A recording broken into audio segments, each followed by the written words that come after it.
Good morning. Thanks for your company this Wednesday, the 9th of December. I'm Jessica Amir, market analyst with Bell Direct.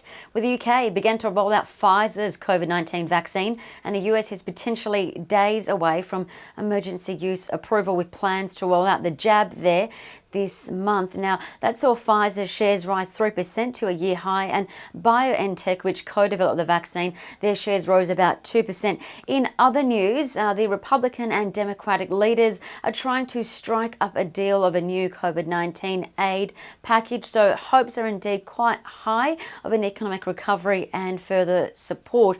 US stocks recovered from the prior day's pullback and hit a brand new record high. The S&P rose to a record above 3,700 points for the first time in history after rising 0.3%. The Dow bettered that though, rising 0.4% and hit a record high earlier in the session, but really couldn't maintain that, while the Nasdaq gained 0.5% for the second straight day.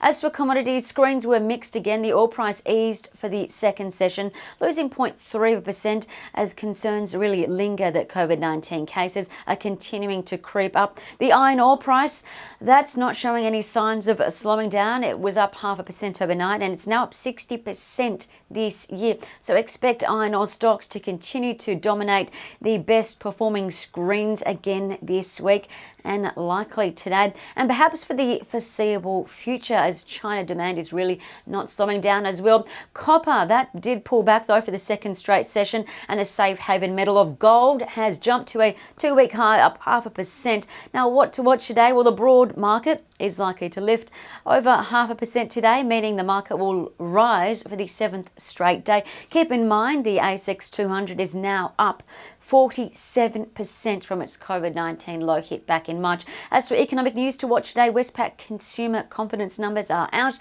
likely to be quite positive, given the ANZ survey earlier in the week found consumer confidence had recovered to where it was last year, up 1.7% to a year high. It's also worth pointing out that business confidence numbers released yesterday soared to their highest level in 2 years. Now, collectively, this means business and consumers are likely to continue to spend and borrow, which supports share price and earnings growth in retail, online shopping and banking and finance stocks. As for trading ideas that could be worth a look, G8 Education, GEM is their ticker. They were reiterated as a UBS Buy with an increased $1.52 target. Now, G8 Education has got 85% occupancy, and their pipeline for inquiries for this calendar year, or next calendar year rather, is looking substantially strong. Overnight, Citi downgraded Champion Iron CIA to a sell after it's gained a massive 280% this year, well, since COVID-19 that is. So that's CIA, now a Citi sell. And Citi also flagged that Oz Minerals looks valued pretty well given the extraordinary copper run, and Citi increased OZL's target to $19.10. As for other mining stocks, well, Citi called out its top picks are Rio Tinto, South 32 and Alumina. And lastly, keep an eye on clean tech holdings, Althea and Gascoigne Resources, all showing strong bullish signals according to Trading Central. I'm Jessica Amir with Bell Direct. Stay safe. Happy trading.